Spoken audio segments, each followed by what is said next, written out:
Salut les amis et bienvenue dans cette nouvelle vidéo. Aujourd'hui, on va voir un outil très puissant qui est SQLite Online qui va nous permettre de travailler avec les bases de données sans devoir faire toute cette configuration qu'on a l'habitude de faire dans notre machine locale. Là, je me connecte sur sqliteonline.com. Vous n'avez pas besoin de créer un compte, vous pouvez l'utiliser totalement gratuitement. Donc, nous avons comme base de données SQLite, MariaDB, PostgreSQL et aussi MySQL. On va par exemple faire un petit exemple pour au moins voir son fonctionnement.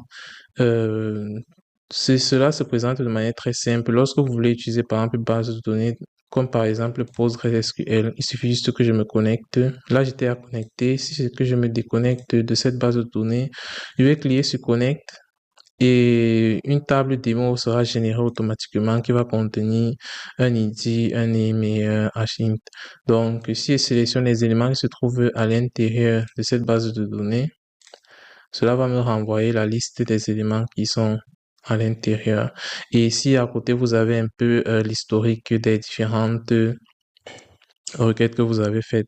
Donc, je vous invite à vous abonner et si c'est que ce n'est pas encore fait, et activer la cloche de notification pour être au courant des prochaines vidéos sur la formation sur SQL qui vont sortir sur notre chaîne très prochainement. Alors, dans la dernière vidéo, nous avons introduit le site SQLite et dans cette vidéo, on va aller un peu plus loin avec la commande select. Dans notre dernière vidéo, on a fait une select all from demo qui nous récupère tous les éléments qui se trouvent dans la table, dans la table démo. On va repartir sur PostgreSQL. Et là, je vous ai préparé une commande select column name from demo. Si c'est qu'on exécute ces commandes, cela ne devrait pas fonctionner. Pourquoi? Parce que la column name n'existe pas. Si on veut par exemple récupérer juste les éléments d'une seule colonne, on va sélectionner par exemple, là je vais refaire une recommande select all. On peut par exemple mettre comme colonne id, name ou bien hashint. Si on met juste la colonne id, on va récupérer tous les éléments id qui se trouvent sur cette colonne. Là, on a par exemple la colonne id 1, 2, 3, 4, 5, 6. Si on veut aussi récupérer la colonne name, on peut l'ajouter en mettant une virgule après id. Et là, on récupère aussi name, les différents noms qui se trouvent dans notre table. Et ça, en gros, c'est comme ça que devrait fonctionner une select même dans votre SGBD que vous aurez installé sur votre machine. Merci d'avoir regardé cette vidéo et on se retrouve dans la prochaine vidéo. Salut les amis et bienvenue dans cette nouvelle vidéo. Aujourd'hui, on va aborder un nouveau sujet qui est comment bien ordonner ces données. Cela se fait de manière très simple avec l'instruction order by. Mais dans notre cas, on va essayer d'expliquer un peu mieux comment cela fonctionne et dans quelle mesure vous pouvez l'utiliser. On va se reconnecter sur Postgres. Et là, je pense que la dernière instruction qu'on avait utilisée était celle-ci. Je vais sélectionner toutes les informations avec étoile. Lorsqu'on sélectionne toutes les informations qui se trouvent dans notre base de données démo, elles se présentent de cette façon. Si par exemple, nous voulons ordonner ces informations en fonction de name, il nous suffit d'écrire order by name.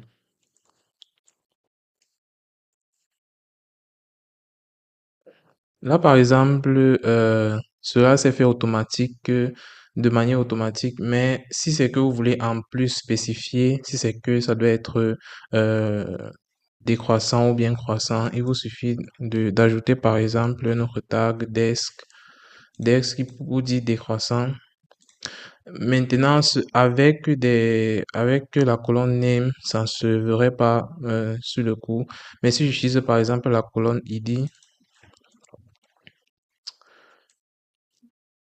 là, on va voir que on quitte de 6 à 1.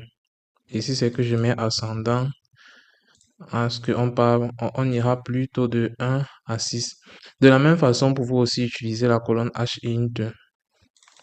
Là, je vais utiliser hint de manière ascendante. Là, ça part de 1 jusqu'à notre string Postgres. Et si je mets desk, évidemment, on aura l'inverse. Je vous remercie d'avoir suivi cette vidéo et je vous invite à vous abonner pour pouvoir être au courant des prochaines vidéos que je vais sortir. Salut les amis et bienvenue dans cette nouvelle vidéo. Aujourd'hui, on va essayer de sélectionner des lignes spécifiques dans notre base de données démon. Dans notre dernière vidéo, on a vu l'order by qui nous permettait d'ordonner nos différentes informations en fonction de l'id, du name ou bien de hint. Dans ce cas, on va d'abord sélectionner toutes nos informations qui se trouvaient dans notre base de données PostgreSQL. Et là, on a ces listes de données. Si je veux par exemple récupérer rien que la ligne 3 avec limit amount et 3 heures, je vais utiliser la commande where. Donc, select all from demo where. On va mettre dans notre premier cas id. Là, on va utiliser le nom de la colonne qui est id et spécifier sa valeur. Là, je vais mettre égal à 3. Et si je lance, on récupère spécifiquement cette même ligne qui est identifiée par 3.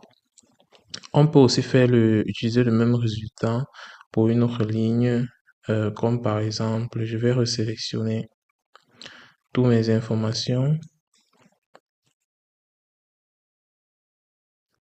Là, ok. Je supprime d'abord ça. Je vais resélectionner mes informations et je vais par exemple utiliser plutôt name pour une autre ligne. Je vais utiliser cette valeur-ci qui est limit over ou bien utilisons simplement texte pour nous faciliter les choses. Where name a comme valeur test.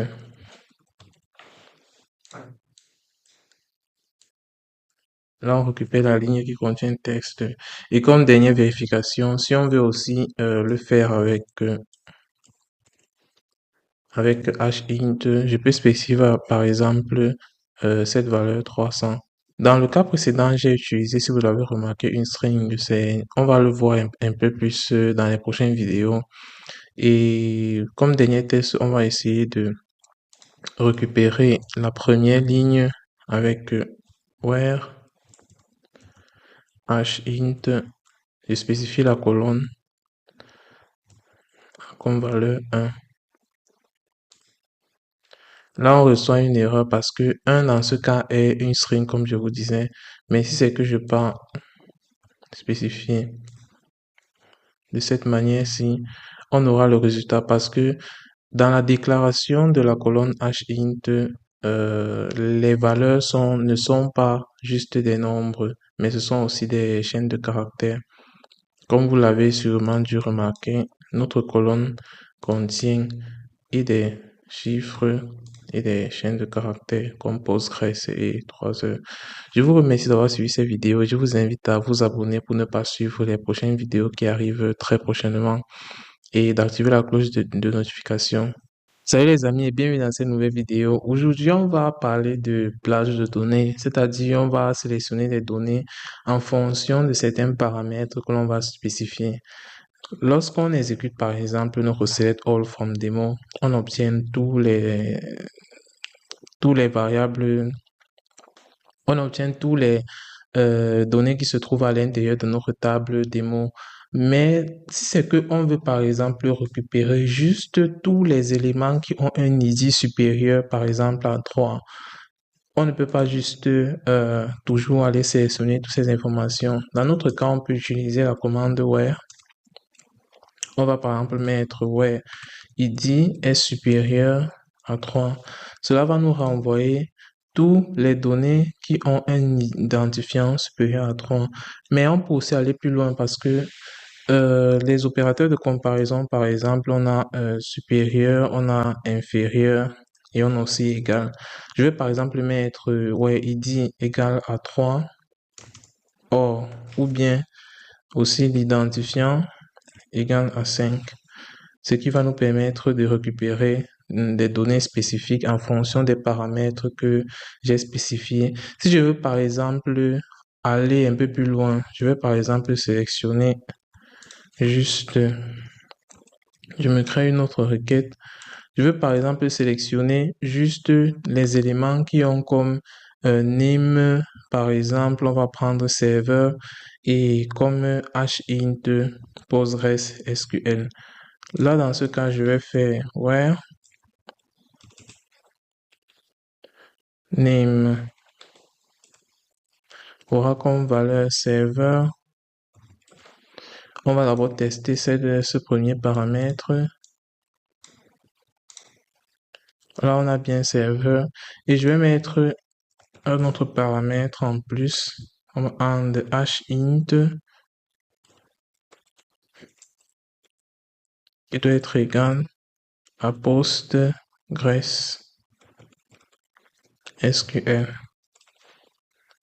Dans la plupart des cas, si ça ne fonctionne pas, cela peut être dû à une erreur de frappe.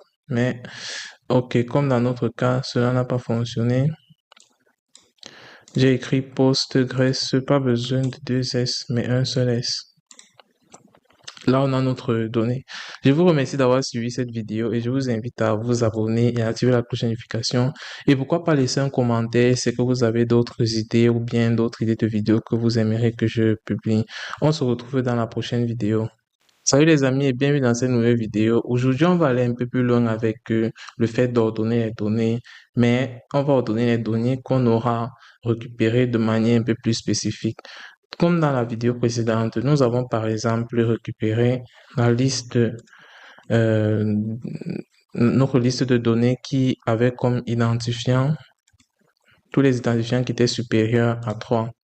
Là, par exemple, on a récupéré ces informations. Si, par exemple, je veux ordonner ces informations récupérées en combinant déjà l'une des vidéos qu'on a vues, il nous suffit d'ajouter order by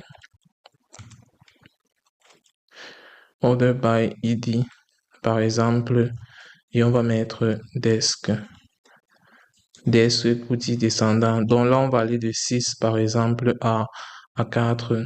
Je peux aussi ordonner en fonction du nom et ayant sélectionné simplement l'id. On va par exemple faire select all from demo where id supérieur à 3 and id, on va mettre l'id inférieur à 7 qui va prendre toutes ces mêmes informations dont la liste des records ne devrait pas changer. Mais on va juste modifier l'order by. Dans notre cas, on va on va réordonner en fonction du name. Et là, j'aurai name ascendant.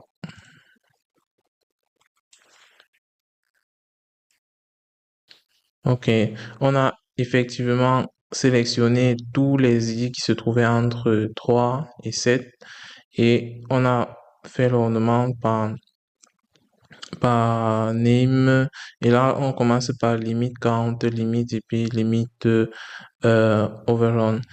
On pouvait aussi utiliser hint. Le résultat risque de ne pas être différent parce que là je vois juste des nombres et effectivement le résultat reste le même. Vous pouvez jouer avec ces deux fonctions where et order by. Je vous remercie d'avoir suivi cette vidéo et je vous invite à vous abonner et on se retrouve dans les prochaines vidéos. Salut les amis et bienvenue dans cette nouvelle vidéo. Cette nouvelle vidéo qui porte sur la suite de la vidéo précédente.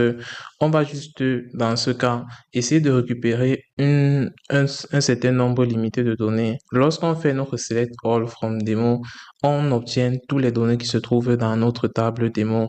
Mais si c'est que notre table contient par exemple 1 milliard de données et qu'on voulait juste récupérer une certaine information ou savoir si c'est que il existe juste des records à l'intérieur pour ne pas trop avoir tout ce lot d'informations, on peut utiliser la commande limite émettre par exemple 2.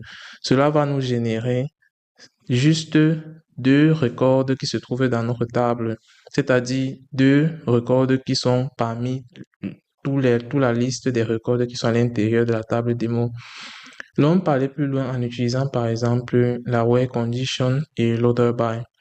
Si par exemple je veux récupérer la liste des éléments qui ont comme id supérieur à 2 et on va dire id inférieur à 7, comme dans la vidéo précédente, order by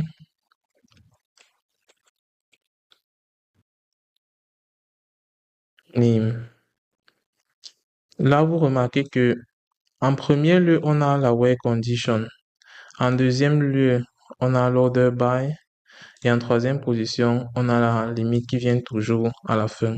Donc, si j'exécute cette instruction, je récupère les différents ID qui se trouvent entre 2 et 7. Je récupère juste deux éléments et je les ordonne en fonction de name. Si je supprime la partie limite 2, là, normalement, notre requête devrait nous donner 4 éléments. Mais le fait que j'ai ajouté limite, là, on va mettre par exemple limite 1. J'ai juste un seul élément. Je vous remercie d'avoir suivi cette vidéo. Je vous invite à laisser un pouce pour aussi encourager l'algorithme et de nous continuer à nous suivre et ne pas louper les prochaines vidéos qui vont prochainement sortir sur cette série de vidéos. Salut les amis et bienvenue dans cette nouvelle vidéo. Aujourd'hui, on va insérer de nouvelles données dans notre base de données démo. Bon, notre table démo. Je vais tout d'abord sélectionner tous les éléments qui se trouvent à l'intérieur de notre table démo.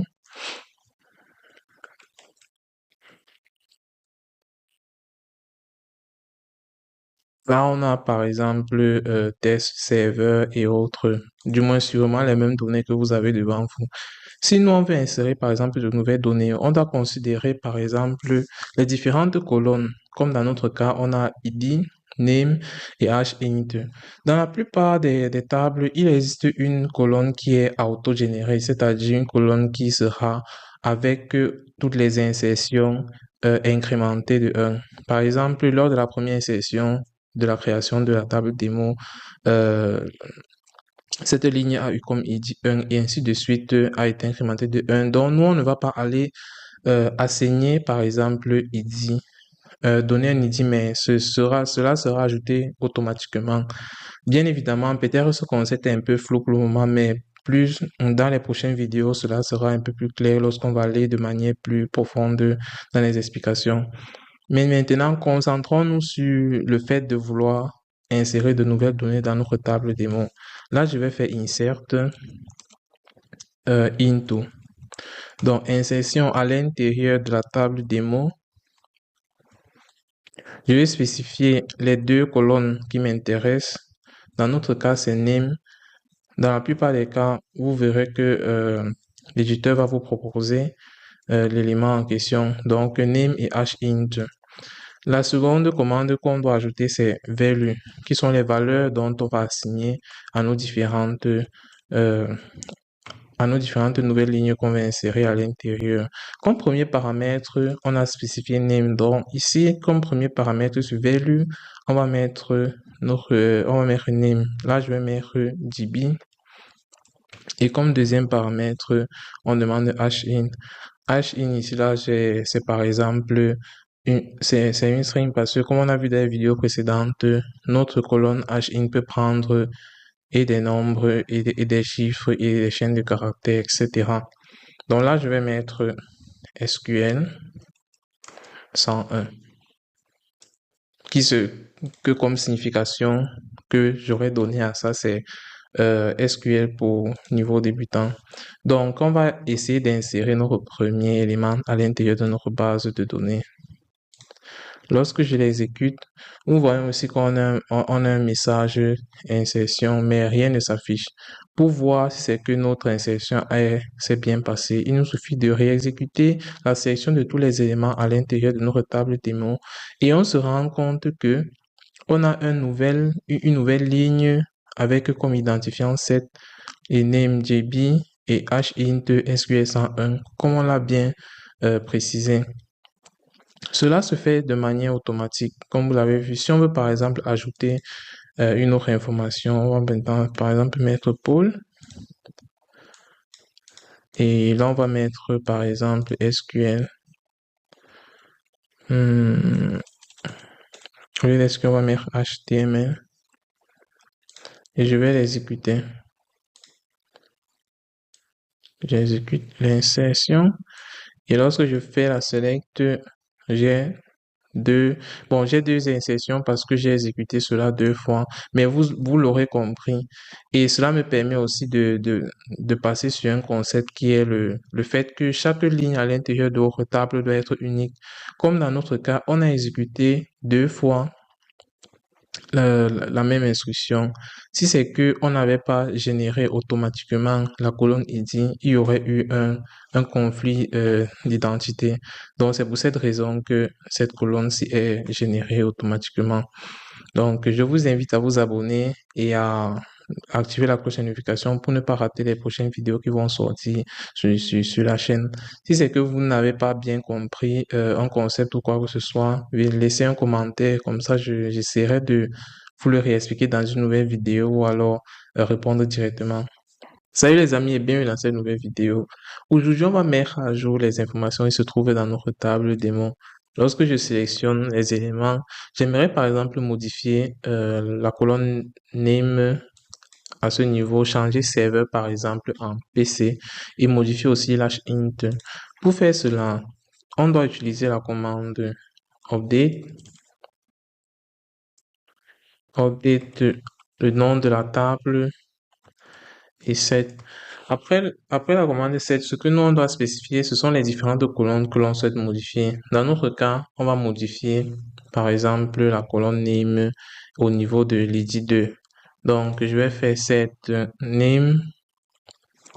Je vais assigner la nouvelle valeur que j'aimerais spécifier. Ce sera PC. Et ensuite, comme where condition, je vais donner l'id égale à 2. Je vais exécuter ma commande. Lorsque j'exécute ma commande, si c'est que je sélectionne maintenant de nouveau, on va remarquer ici là que 2A, l'id identifiant 2 est devenu PC. Et là, on a par exemple Postgres. Si on veut par exemple changer d'autres informations, comme par exemple au niveau du CSS de la ligne 9, je peux par exemple spécifier son identifiant qui est 9. Ici, c'est que je vais changer et le nom et l'hint. Là, on a déjà spécifié le nom. Au lieu de mettre PC, je vais mettre par exemple souris. Et comme autre paramètre, on peut insérer une virgule et donner la valeur que l'on souhaite à l'hint. Hint, par exemple, dans ce cas, pourquoi pas PHP. Je vais exécuter ma commande et resélectionner tous les éléments qui se trouvent à l'intérieur. Là, on a comme id 9, souris et PHP. Donc, vous voyez, pour faire une mise à jour sur votre table, il vous suffit juste d'utiliser ces deux commandes ici, update, nom de la table, et 7, vous spécifiez les différentes colonnes avec les valeurs et les différents paramètres que vous pouvez manipuler comme vous le souhaitez. Là, par exemple, vous avez juste utilisé where égale à 9, mais vous aurez pu, par exemple, aller un peu plus loin en spécifiant, par exemple, le range ou alors en récupérant les informations de manière plus spécifique.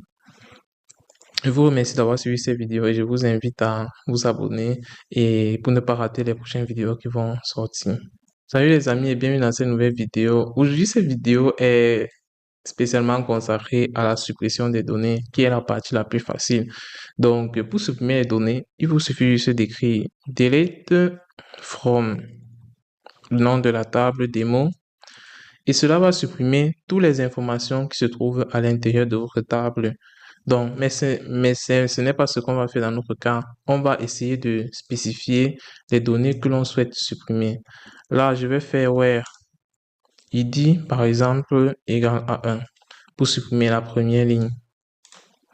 Si c'est que je sélectionne les données, on se rend compte que l'id 1 n'existe plus.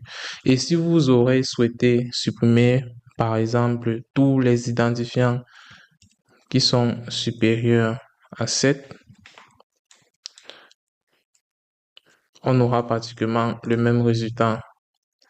Là, on a supprimé tous les identifiants qui sont supérieurs à 7. Là, on a encore l'identifiant 7, bien évidemment. On a pris ceux qui étaient supérieurs à 7. Et si c'est que Par la suite, vous avez le besoin d'aller un peu plus loin. Vous pouvez utiliser les vidéos précédentes comme on a fait pour combiner plusieurs colonnes ou bien plusieurs éléments pour pouvoir travailler sur une table. Et la solution qui reste tout la plus facile, si vous voulez supprimer toutes les données qui sont à l'intérieur de votre table, il vous suffit d'écrire delete from demo. Cela supprimera toutes ces informations. Et là, ce que je fais, select all from demo.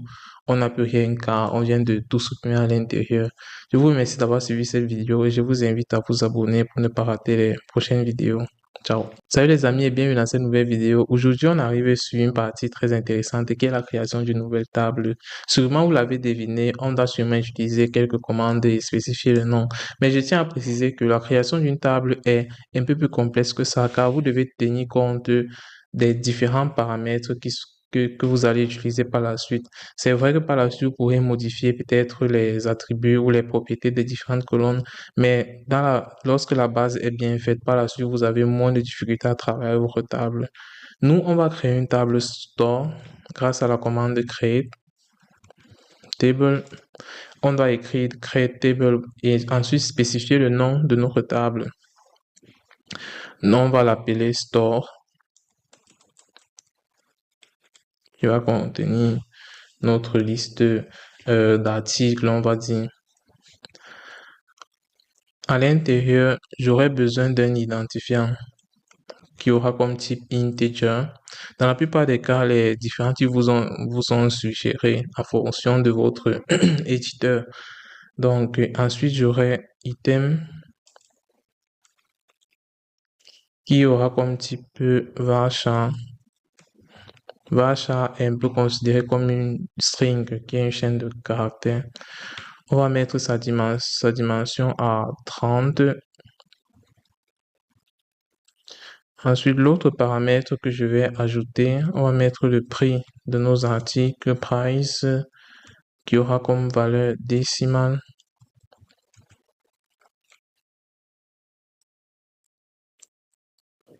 Qui pourra contenir jusqu'à 5 valeurs avec 2 chiffres après la virgule.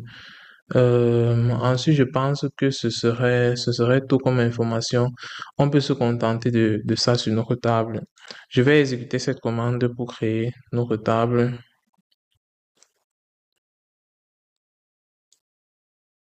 Et là, on voit apparaître notre table store qui contient integer, char et numérique. Et nos différentes colonnes sont ID, item et price. Là, si on essaie de sélectionner select all from store,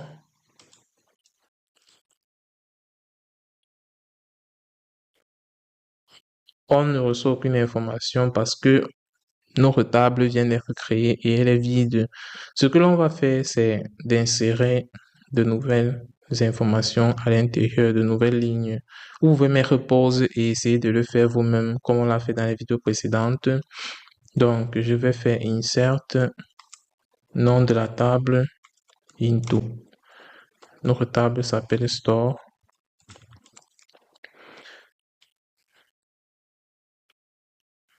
Les éléments que je veux mettre, c'est l'item et ensuite le prix qui est price. Ensuite vient la colonne value. Comme valeur, on peut mettre par exemple l'item. On va mettre shoes. Et comme notre valeur de notre prix, je vais spécifier par exemple 30,99. Et si j'exécute cette commande, cela va nous insérer une nouvelle ligne à l'intérieur de notre table store. Et je sélectionne les informations. On voit bel et bien ici à l'intérieur que on a une information qui est assez intéressante parce que je remarque que on a nul au niveau de ID, mais on a quand même pu insérer item store et price 30,99. Cela veut dire que lors de la création de notre store, nous n'avons pas bien configuré car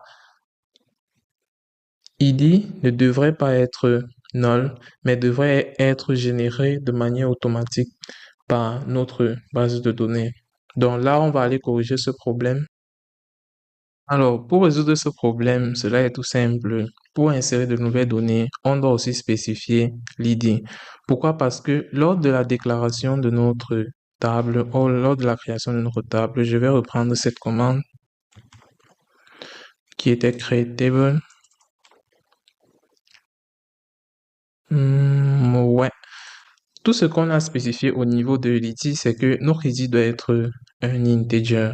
Donc, on est parlé dit à notre IDE que notre identifiant doit être généré de manière automatique. Donc, ce que l'on aurait dû faire, c'est spécifier aussi identifiant à ce niveau et spécifier sa valeur.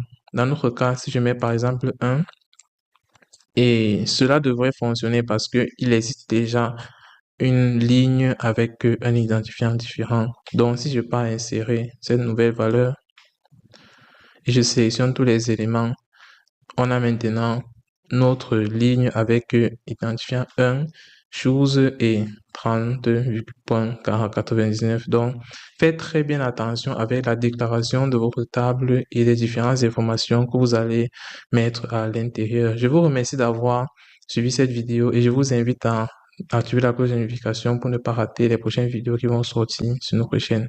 Ciao! Salut les amis et bienvenue dans cette nouvelle vidéo.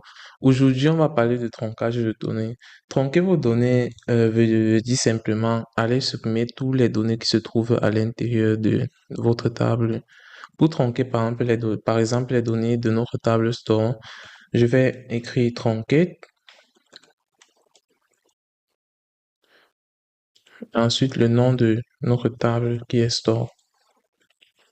Juste cette instruction va nous permettre de retirer toutes les données qui se trouvent à l'intérieur de notre table. Ici, c'est que je pars resélectionner à nouveau les éléments qui se trouvent dans notre table. On n'a aucun résultat car on vient de réaliser la tronquette de notre table. Je vous remercie d'avoir suivi cette vidéo et je vous invite à vous abonner et on se retrouve dans la prochaine vidéo.